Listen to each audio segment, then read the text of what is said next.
I still remember the moment my husband called me a freeloader in court.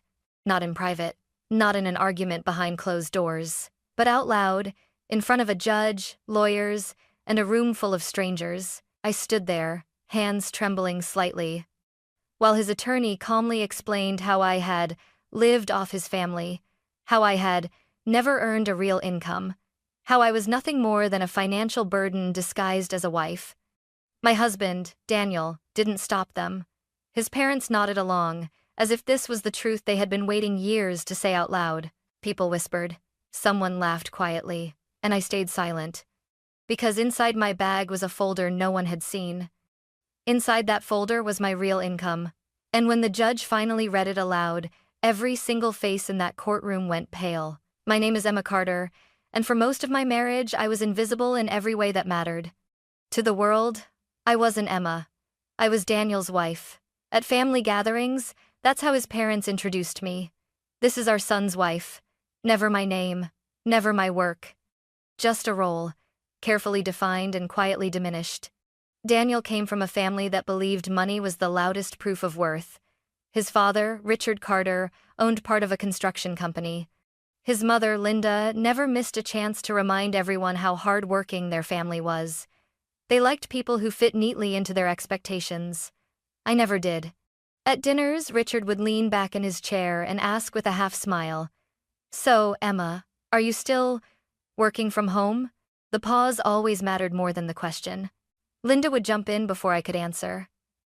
"She's creative," she'd say gently. "You know how those things are." Creative. That word followed me everywhere. It sounded harmless, but it wasn't. It meant unreliable. It meant not serious. It meant someone we don't need to take seriously. Daniel never defended me. If anything, he laughed it off. "She likes her laptop," he'd say, "as long as she's happy." But happiness had nothing to do with it. I worked every day, long hours, quiet hours. I built something piece by piece while sitting at the same table where they assumed I was doing nothing. Yet in their eyes, if I wasn't leaving the house in a suit at 8 in the morning, I wasn't really working. Over time, the jokes stopped sounding like jokes. The looks became sharper, the questions more pointed. I started to feel like I had to prove my existence just to justify being in the room, and without realizing it, I had already been placed into a box. The box they would later label, without hesitation, Freeloader. What Daniel's family never asked was the simplest question of all. What do you actually do all day? They assumed they already knew the answer.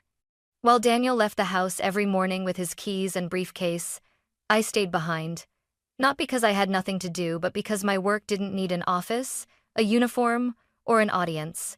I ran a small consulting business under a private LLC, helping healthcare clinics streamline their financial systems. It was technical, quiet work, the kind that didn't make for interesting dinner conversation. I worked early mornings and late nights, sometimes 12 hours straight. My laptop was always open, spreadsheets glowing while the house slept. But because my work didn't look like theirs, it didn't count. One evening, after a tense dinner with his parents, Daniel finally said what they had all been thinking. "You know," he muttered, loosening his tie, "my parents worry about us." I didn't look up from my screen. "About what?" "About the fact that I'm carrying most of the weight," he said. "They think you don't really contribute." I felt something tighten in my chest. "Do you think that?" He hesitated. Just a second too long. "I mean," he said carefully, "you're always busy, but nothing ever seems tangible." Tangible. Another word that sounded harmless but cut deep. I closed my laptop slowly. "Do you want to see my accounts?" Daniel laughed, shaking his head. "If you were making real money, Emma, I'd know." That was the moment I understood something painful and clear. They didn't want transparency. They wanted control. So I stopped offering explanations. I paid my share quietly. I invested quietly. I saved quietly. When Daniel's parents insisted on covering something, I let them because refusing only fueled their narrative. To them, generosity was leverage, and they loved holding it over me. "You're lucky," Linda once said sweetly. "Not every woman gets taken care of like this." I smiled and thanked her, even as my stomach twisted. What none of them knew was that my income had already surpassed Daniel's, that my name alone was on my contracts, that every dollar I earned was clean, legal, and documented. I kept it private not because I was ashamed, but because I was protecting myself. And looking back now, I realized that silence wasn't weakness. It was preparation. Because one day, all that quiet work would speak for me, in the only place they couldn't interrupt. A courtroom. The end of my marriage didn't arrive with shouting or slammed doors. It came quietly, wrapped in cold politeness and legal language. Daniel told me he wanted a divorce on a Tuesday night, his voice calm, almost rehearsed. "This isn't working anymore," he said. "We're just too different." I nodded, even though my hands were shaking. Part of me had known it was coming. What I didn't expect was how quickly his family stepped in. Within days, his parents were involved in every decision. Lawyers were hired. Conversations stopped being about separation and started being about strategy. The first time we sat across from each other in the lawyer's office, Linda clasped her hands and sighed dramatically. "We just want what's fair." Richard leaned forward. "And we want to make sure our son isn't taken advantage of." I felt my throat tighten. "Taken advantage of how?" Daniel answered for them. "Emma, let's be honest. You've been depending on my family for years." I stared at him. "That's not true." He shrugged. "Then prove it." By the time we reached court, the narrative had already been written. Daniel's attorney stood confidently, flipping through a neat stack of papers. "Your Honor, Mrs. Carter has no stable, verifiable income. Throughout the marriage, she relied heavily on the Carter family for housing, expenses, and lifestyle support." Linda nodded at the judge, eyes shining with what looked like concern. "We supported her like a daughter," Richard added bluntly. "She never brought in real money." When Daniel took the stand, he didn't look at me. "She worked from home," he said, "but I never saw consistent income. My parents paid for most things." The word freeloader hung in the air, unspoken but loud. I felt heat rise in my face as whispers rippled through the courtroom. People looked at me with a mixture of pity and judgment. I could almost hear what they were thinking. Another woman living off her husband. The judge turned toward me. "Mrs. Carter, do you dispute this characterization?" I opened my mouth, closed it again. "Yes," I said finally. "But I'd like to respond when it's my turn." Daniel's lawyer smiled, confident. "Of course." They thought I was stalling. They thought I had nothing. But as I sat back down, my fingers brushed against my bag. Inside it was the evidence they believed didn't exist. And for the first time since the divorce began, I felt something unexpected rise through the fear. Not anger. Not panic. Certainty. Because this was no longer just about a marriage ending. This was about my name, and I was done letting them define it. The courtroom felt smaller with every passing minute. Daniel's lawyer continued, laying out their version of my life as if it were a settled fact. Charts appeared on the screen behind him, payments made by his parents, shared expenses, carefully selected timelines.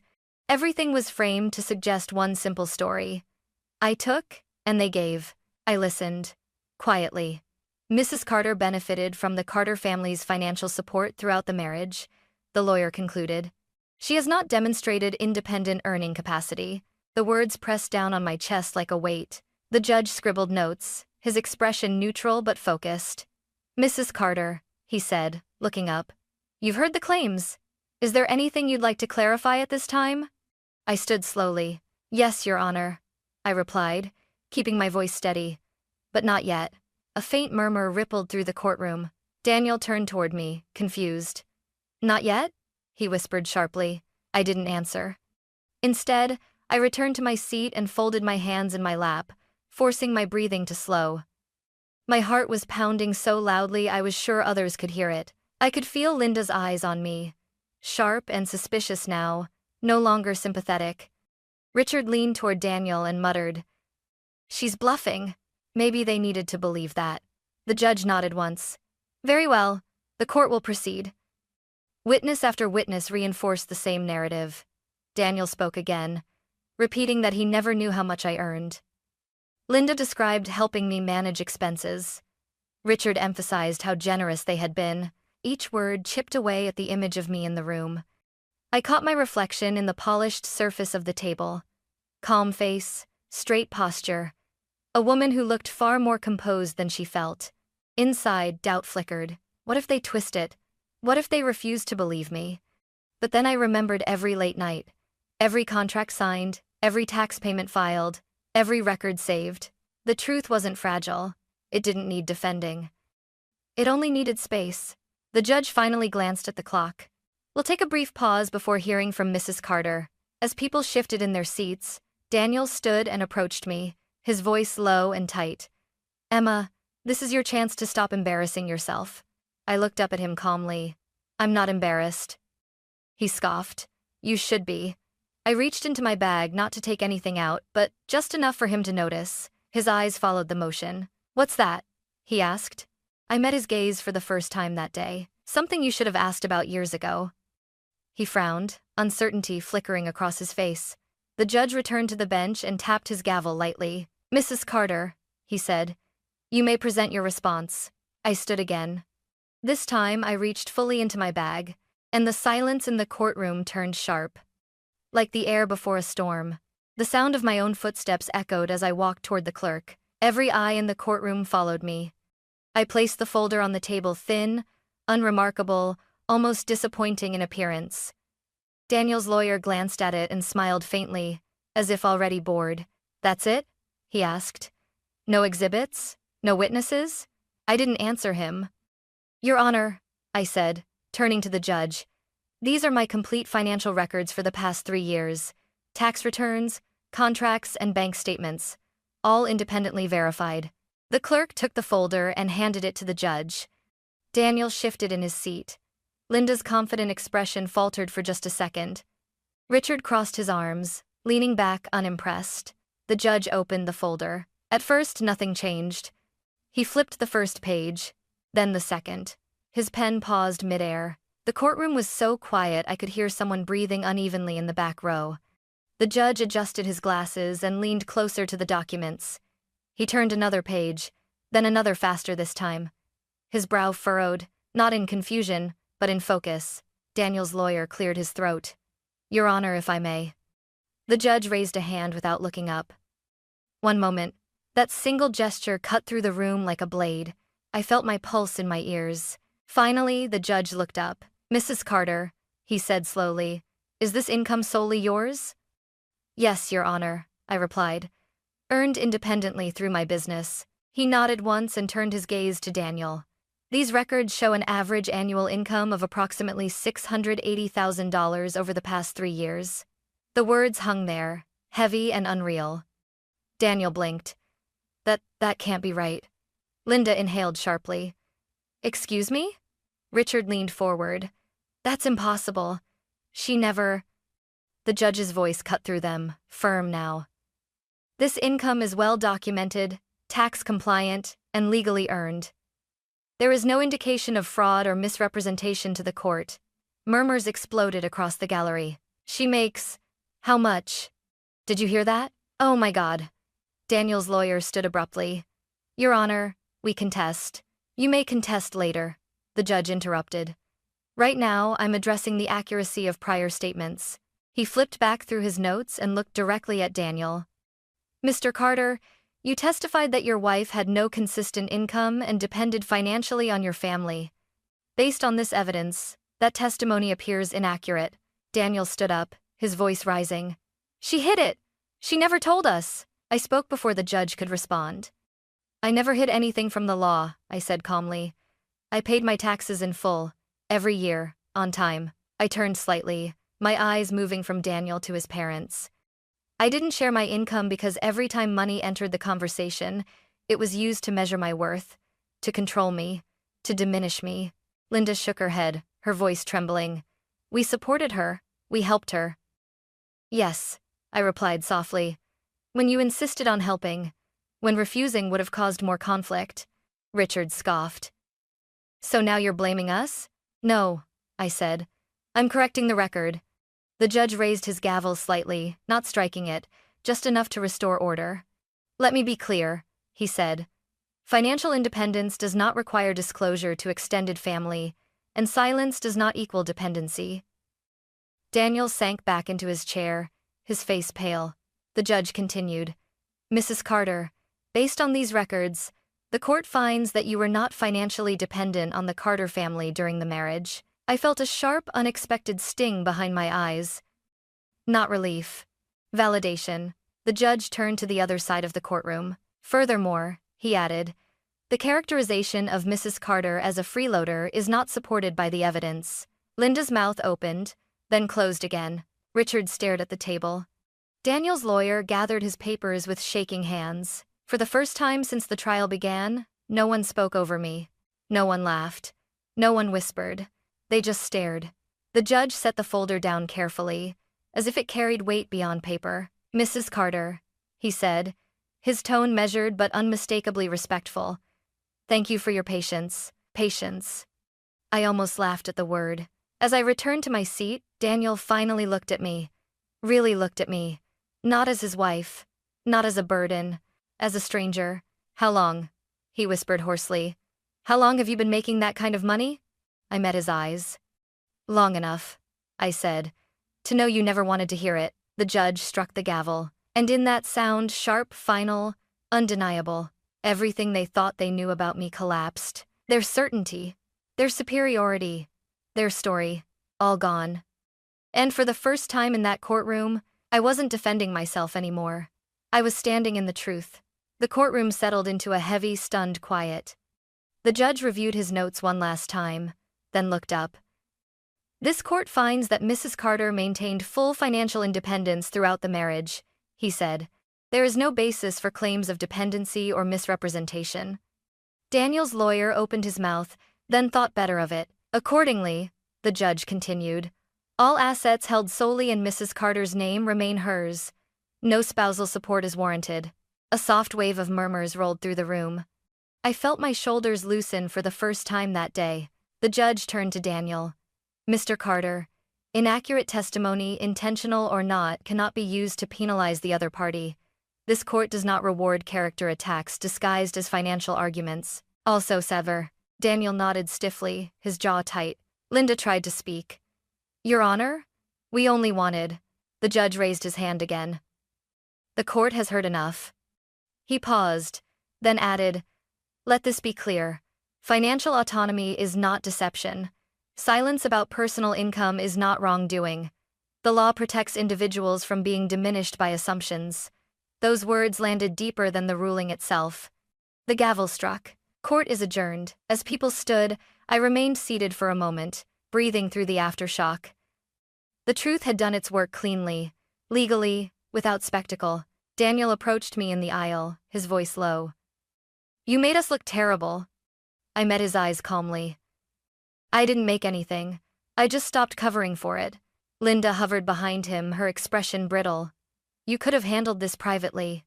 I shook my head. You made it public when you called me a freeloader. Richard said nothing.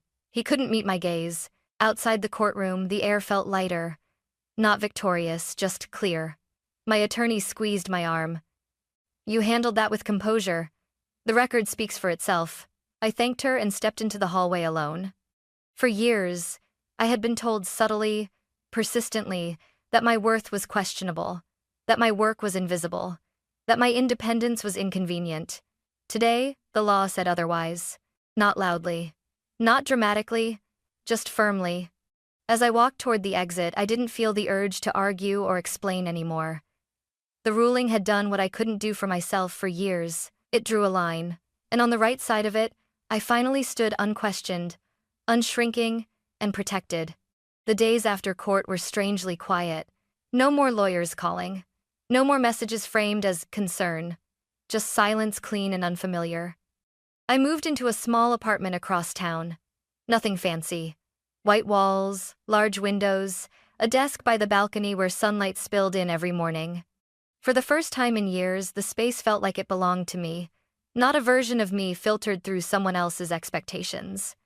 Work came easily again. Without the constant pressure of being watched or judged, I focused. I signed new contracts, expanded my client base, hired 2 people I trusted. The business I had built quietly, in the shadows of someone else's household, finally had room to breathe. People's attitudes changed too. Friends who once asked, "Are you okay?" now asked, "How did you do it?" Acquaintances who barely noticed me before suddenly remembered my name. I learned something important then. Respect doesn't arrive with explanations. It arrives with boundaries. Daniel didn't call, neither did his parents. And I didn't miss them the way I thought I would. What I missed wasn't them, it was the version of myself who kept trying to earn approval that was never meant to be given.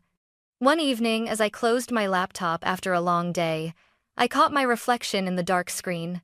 Tired, yes, but steady, grounded, no longer bracing for the next comment, the next judgment. I made dinner for one and ate without rushing. I slept without rehearsing arguments in my head. I woke up without that familiar knot in my chest. The label they had tried to pin on me, freeloader, had lost all meaning. Not because I fought it, but because it no longer had anywhere to stick. I hadn't changed who I was. I had just stepped into the life I'd been building all along, one quiet decision at a time. And for the first time, that felt like enough. A few months later, I ran into Linda at a quiet cafe near my new apartment. It wasn't planned. It never is with the past. She looked older somehow, less certain. When she saw me, she hesitated, then forced a polite smile. "Emma," she said softly, as if testing the name for the first time. I nodded. "Linda." We stood there for a moment, surrounded by the low hum of conversation and clinking cups. Finally, she spoke. "You know, you didn't have to do it that way." I tilted my head slightly. "Do what?" "Expose everything in court," she said. It was harsh. I considered her words, then answered honestly. "I didn't expose anything. I told the truth when I was asked." She looked away. "We just assumed." "That was the problem," I said gently. "You assumed?" There was nothing else to add.